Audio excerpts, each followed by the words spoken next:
Good afternoon. কেমন আছেন সকলে? কোথায় যাচ্ছ বলো? আর কোন ট্রেনে যাচ্ছ? এত গরমের মধ্যেও আমরা সবাই যাচ্ছি দেওঘরে। তার একটা বিশেষ কারণ অবশ্যই আছে, সেই কারণ আমি আপনাদের সঙ্গে শেয়ার করব। দেওঘরে কিভাবে আসবেন, কোথায় থাকবেন এবং খরচ মোটামুটি কত হয় সবটা আমি আপনাদের সঙ্গে শেয়ার করব পরবর্তী একটি ভিডিওতে। আমরা দেওঘরে পৌঁছে গেছি আর দিদি এখানে করছে রুম বুকিংয়ের বাকি প্রসিডিওরগুলো। এখানে রুমে থাকতে গেলে কিছু নিয়ম এবং কিছু নির্দেশাবলী আছে, সেগুলো আমাদের সব মেনে চলতে হবে। আমরা রুমটা বুক করে নিয়েই সঙ্গে সঙ্গে চলে যাচ্ছি এখন ঠাকুরবাড়িতে, কারণ ঠাকুরবাড়ির গেট আর কিছুক্ষণ পরেই বন্ধ হয়ে যাবে। ঠাকুরের কাছে এসেছি, তাই আগে তাকে দর্শন তো করতেই হবে এবং প্রণামও সেরে নিতে হবে। সুতরাং দৌড়ে দৌড়ে আমরা এখন চলে যাচ্ছি ঠাকুরবাড়িতে। আপনারাও চলুন এবং পুরো ভিডিওটা শেষ পর্যন্ত দেখতে থাকুন। সৎসঙ্গ আশ্রম ঠাকুর অনুকূলচন্দ্রের ভক্তদের জন্য একটি পবিত্র স্থান। শ্রী শ্রী ঠাকুর অনুকূলচন্দ্র 1888 সালের 14 সেপ্টেম্বর জন্মগ্রহণ করেছিলেন বাংলার পূর্বাঞ্চলের পাবনা জেলার হিমায়তপুর নামক একটি ছোট্ট গ্রামে, যা বর্তমানে বাংলাদেশে অবস্থিত। প্রভু এই পৃথিবীকে রক্ষা করতে এসেছিলেন। তার পিতা ছিলেন শিবচন্দ্র চক্রবর্তী এবং মাতা ছিলেন মনমোহিনী দেবী। অনুকূলচন্দ্র তার প্রথম জীবন থেকেই অত্যন্ত মাতৃকেন্দ্রিক ছিলেন। তার মা সারা জীবন তার গুরু ছিলেন। তিনি ছিলেন মানবপ্রেমিক। অনুকূলচন্দ্র পাবনা জেলায় একটি আশ্রম স্থাপন করেছিলেন। পরে এর নাম হয় সৎসঙ্গ। 1946 সালে ভারতের দেওঘরে আধ্যাত্মিক বিকাশের জন্য তিনি একটি নতুন আশ্রম স্থাপন করেছিলেন। অবশেষে দেওঘরে সৎসঙ্গ আশ্রম সমাজের সকল প্রকার মানুষের জন্য দেওঘরের একটি প্রধান আকর্ষণ স্থান হয়ে ওঠে। এই জায়গাতেই ওই বাম দিকে যে ঘরটি দেখছেন, ওইখানেই ঠাকুর অনুকূলচন্দ্র প্রতিষ্ঠিত আছেন। এই জায়গাটিতে কোনো রকম ভিডিও বা ছবি তোলা নিষিদ্ধ। এটা গেটের বাইরেই লেখা আছে। আমরা এত তাড়াহুড়োতে প্রবেশ করেছি যে সেটা খেয়ালই করিনি, যার কারণে যেটুকু ভিডিও আমার কাছে ছিল আমি আপনাদের সঙ্গে শেয়ার করলাম। চলুন এবার যাই আচার্য দাদার কাছে। পশ্চিমবঙ্গ ও পূর্ববঙ্গের অন্যতম জনপ্রিয় বাঙালি ধর্মগুরু হলেন শ্রী শ্রী ঠাকুর অনুকূলচন্দ্র। পেশায় হোমিওপ্যাথি চিকিৎসক অনুকূলচন্দ্র চক্রবর্তী বুঝতে পেরেছিলেন যে মানুষ শারীরিক, মানসিক ও আত্মিক ব্যাধিতে আক্রান্ত। এই তিনটির মধ্যে তিনি মানসিক ব্যাধির চিকিৎসার উপর জোর দেন, কারণ তিনি মনে করতেন যে মন সুস্থ থাকলে শরীরও সুস্থ থাকবে। মানুষের আত্মিক উন্নতির জন্য তিনি কীর্তন দল গঠন করেন। এই কীর্তন দলে তিনি কিছু উপদেশ দেন, যা বই আকারে প্রকাশিত হয়। তারপর থেকেই সকলে তাকে ঠাকুর বলে সম্বোধন করতে শুরু করেন। সত্যনিষ্ঠা, সৎকর্ম এবং দীক্ষা গ্রহণের মধ্যে দিয়ে তিনি মানুষের আত্মিক উন্নতির চেষ্টা করেন। এই উদ্দেশ্য সাধনের জন্য তিনি পাবনা জেলায় সৎসঙ্গ আশ্রম প্রতিষ্ঠা করেছিলেন। দাদার জন্মদিন। আর তার জন্য কি হয়েছে? এগুলো সাজানো হয়েছে? হ্যাঁ। কি জন্য? কালকে দাদার জন্মদিন বলে। আচ্ছা চলো।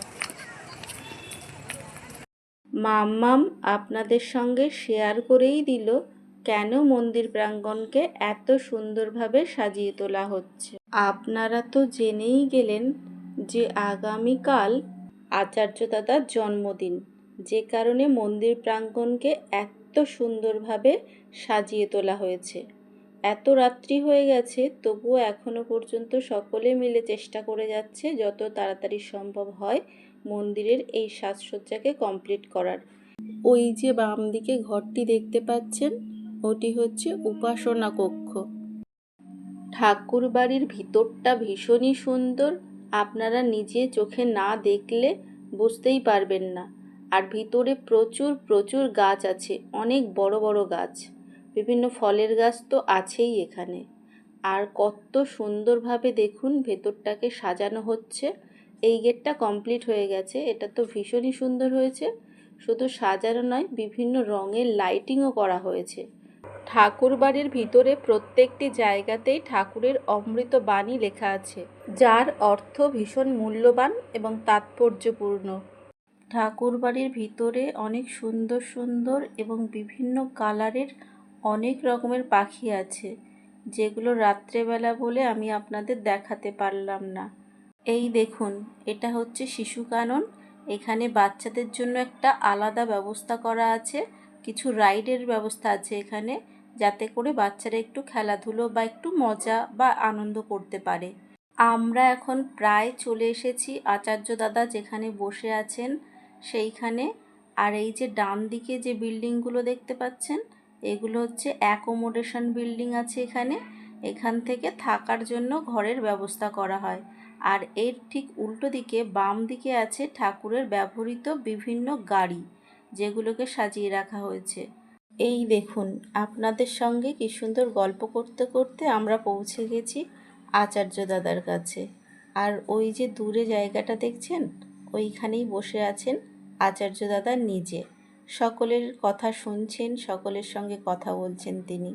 এই মানুষটির সঙ্গে এখানে এসেই পরিচয় হয়েছে। ওনার বাড়ি ত্রিপুরাতে। খুব ভালো একজন মানুষ। আমরা আচার্য দাদার সামনে অনেক সময় বসেছিলাম এবং অনেকটা সময় কাটিয়েছি। তারই মাঝে দিদি গিয়েছিল বৌরানীমাদের সঙ্গে দেখা করতে, কিন্তু যেহেতু ওখানে ছবি বা ফটো অ্যালাউ নয় দাদার পারমিশন ছাড়া, তাই আপনাদেরকে কাছ থেকে দেখাতে পারিনি। এখন চলুন দিদির কাছ থেকে শুনবো ঠাকুরবাড়ির অনেক গল্প আর কোথায় কি আছে সবটা। যেহেতু ও অনেকবার এসেছে, তাই ও হবে এখন আমাদের গাইড। এখন চলুন আপনাদেরকে ঘুরিয়ে দেখাবো ঠাকুর অসুস্থ অবস্থায় কোন ঘরে এবং কোথায় থাকতেন। ঠাকুর পরিবারের মানে যারা ঠাকুর পরিবারে কাজবাজ করেন, মানে যারা থাকেন কাজবাজ করেন, তারা সব এই ঘরগুলোতে থাকে। আর এইগুলো তো এই ঠাকুর বাড়ির ঘর, এগুলো আগে যখন অনেকদিন আগে এগুলো থাকতেন। আর একবার ঠাকুরের খুব শরীর খারাপ হয়েছিল, হলে তো ঠাকুর ওই মানে একটু দূরে থাকার জন্য আর নিজে থেকে ওই জামতলার কাঠের ঘরটা তৈরি করেছেন। ঠাকুর ওখানেই ছিলেন, সেই জামতলার কাঠের ঘরটার সামনে চলে আমি দেখো ঠাকুরের আমল থেকে এই গাছটা ছিল। এই গাছটা সারা বছর কাঁঠাল হয়। একবার ঠাকুর কাঁঠালের ইঁচড় খেতে ঠাকুর খুব পছন্দ করতেন।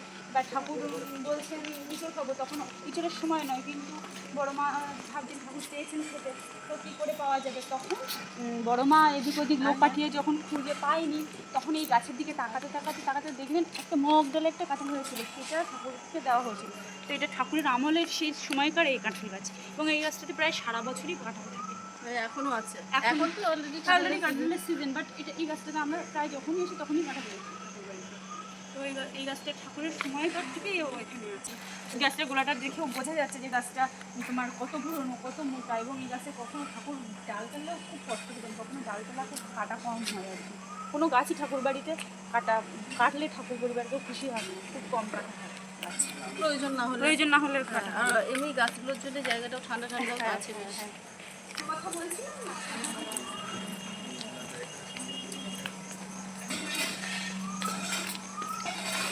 বন্ধ আছে। এইটা হচ্ছে পথ ঠাকুরের জামতলার উপরে যাওয়ার জন্য, এটা এখন বন্ধ আছে, কালকে খুলবে। ঠাকুর এইখানে অনেক দিন বিশ্রাম করেছিলেন, এখানে ছিলেন ঠাকুর যখন শরীর খারাপ হয়েছিল, এখানে ঠাকুর বিশ্রামের জন্য ছিলেন। তো এখন চলুন সঙ্গে থাকুন, যাই গিয়ে দেখি ঠাকুরের পার্শ্বদরা সকলে কোথায় বসতেন। ঠাকুরের যারা পার্শ্বদরা ছিলেন সবাই এখানে বসতেন। এই জ্যোতি আশ্রম, এটা ঠাকুর জ্যোতি আশ্রমের সব পার্শ্বদরা ঠাকুরের যারা ছিলেন তারা, হ্যাঁ জ্যোতি আশ্রমে ওই দিকটায় আছে। এটা কি কালকে খুলবে? না, খুলে নাই, এটা বন্ধই থাকে। অনেক সময় ঘোরাঘুরি করলাম, যতটা আমি দেখলাম ঠিক ততখানিই আপনাদের দেখালাম। খুব খিদে পেয়ে গেছে, চলুন এবার আনন্দবাজারে যাই। যে পিছন দিকে আনন্দবাজার বিল্ডিং, এখানে মানে প্রতিদিন শত শত ভক্তের মানে প্রসাদের ব্যবস্থা আছে। এটা হচ্ছে 10তলা বিল্ডিং আছে, নিচে থেকে উপর পর্যন্ত সবাই বসে এখানে প্রসাদ গ্রহণ করতে পারে, কয়েক লক্ষ মানুষ। 10তলা বিল্ডিং। এটা হচ্ছে আনন্দবাজারের বিল্ডিংটা। কত বড় বিল্ডিং সে তো আপনারাই দেখলেন। আমরা এখন আনন্দবাজার প্রসাদ দিতে যাচ্ছি। এটা আনন্দবাজার বিল্ডিংটা আয় আস্তে আস্তে 10তলা পুরো বিল্ডিংটা, পুরো 10তলা। আনন্দবাজারে কোন সময় থেকে কোন সময় পর্যন্ত প্রসাদ বিতরণ করা হয় সেটা আমি ডেসক্রিপশান বক্সে দিয়ে দেব। এখন চলুন ভিতরটা দেখে নিন। ঢুকেই দেখতে পেয়ে গেলেন কত কলের ব্যবস্থা আছে।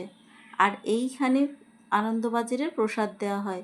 একসঙ্গে প্রায় 2000 মানুষ এখানে বসে প্রসাদ গ্রহণ করতে পারেন। তবে একটা জিনিস এখানে যেটা বলা খুবই প্রয়োজন, সেটা হলো এখানে প্রসাদ গ্রহণের জন্য কোনো মূল্য বা অর্থ দিতে হয় না। এখন আপনাদেরকে বলি কেন এই জায়গাটিকে আনন্দবাজার বলা হয়। আসলে প্রতিদিন শত শত মানুষ এখানে ফ্রিতে প্রসাদ পেয়ে থাকেন, একদম বিনামূল্যে, এবং মানুষ প্রতিদিন এই প্রসাদকে এত আনন্দ সহকারে গ্রহণ করেন, যার কারণে একে আনন্দবাজার বলা হয়। আমরা আজকে অনেক সকালে বাড়ি থেকে বেরিয়েছি, আর সেভাবে ভারী খাবার কিছু খাওয়াও হয়নি, যার কারণে এত হাঁটাহাঁটি আর এত ঘোরাঘুরিতে প্রচুর ক্লান্ত। সঙ্গে ভীষণ খিদে আছে পেটে। খাবারটা পাওয়াতে মনে শান্তি এলো, আর মনে হচ্ছে যেন পুরো অমৃতের মতো খাবারটা। আনন্দবাজারের প্রসাদ খাওয়া হয়ে গেলে আমি আপনাদেরকে নিয়ে যাব আমরা যে ঘরটিতে রয়েছি বা যে ঘরটি আমাদের জন্য দেয়া হয়েছে সেই ঘরে। ঘরের ব্যবস্থাটাও ভীষণই ভালো, আর ঘরটাকে আমি পুরো আপনাদেরকে ঘুরিয়েও দেখাবো। এখন আপনাদের সঙ্গে একটু শেয়ার করি সৎসঙ্গ কী। সৎসঙ্গ হলো আক্ষরিক অর্থে ভালোর সাথে সম্পর্ক। ভক্তিমূলক ক্রিয়াকলাপ সম্পাদনের উদ্দেশ্যে সৎ মানুষের সঙ্গে সমবেত হওয়ার অনুশীলন। এটি শ্রী শ্রী ঠাকুর অনুকূলচন্দ্র কর্তৃক প্রতিষ্ঠিত একটি জনহিতকর সংগঠন। আমাদের আনন্দবাজারের প্রসাদ গ্রহণ হয়ে গেছে, আর তারপরেই দেখছি আরও কত শত মানুষ এসেছেন প্রসাদ গ্রহণের জন্য।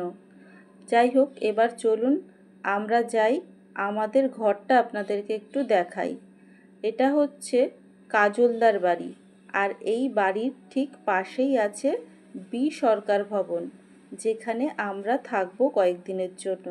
এটা ঠাকুরবাড়ি থেকে একদম 4 থেকে 5 মিনিট দূরে অবস্থিত।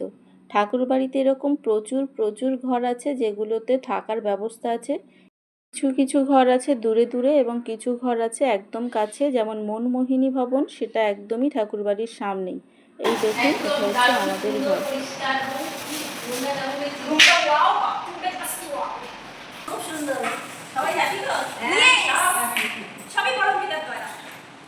সারাদিনের প্রচুর ক্লান্তির পর ঘরে এসে একটা আলাদা শান্তিই পেলাম। বাথরুমটা তো ভীষণই সুন্দর, কোমোড এবং বাংলা স্টাইল দুটোই আছে, আর বাথরুমটাও অনেকটা বড়, বেশ পরিষ্কার পরিচ্ছন্ন।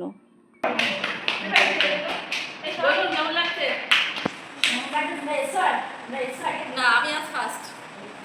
হ্যাঁ, আপনারা কেমন রুটটা কেমন পেয়েছো? ভালো লাগছে তো? আমার কি ভালো লাগবে? আমরা তো লোক দেখি তো রুটটা কেমন লাগছে? ভালো তো? কোনো সমস্যা নেই তো? ওই দিন তাকে বল, পরম পিতার দয়ায় সকলে ভালো থাকবেন, সুস্থ থাকবেন। দেখা হবে খুব শীঘ্রই নতুন একটা ইন্টারেস্টিং ভিডিওতে। জয় গুরু, বন্দে পুরুষোত্তম। আজকের ভিডিওটা এখানেই শেষ করছি, আর ভিডিওটা কেমন লাগলো অবশ্যই কমেন্ট করে জানাবেন।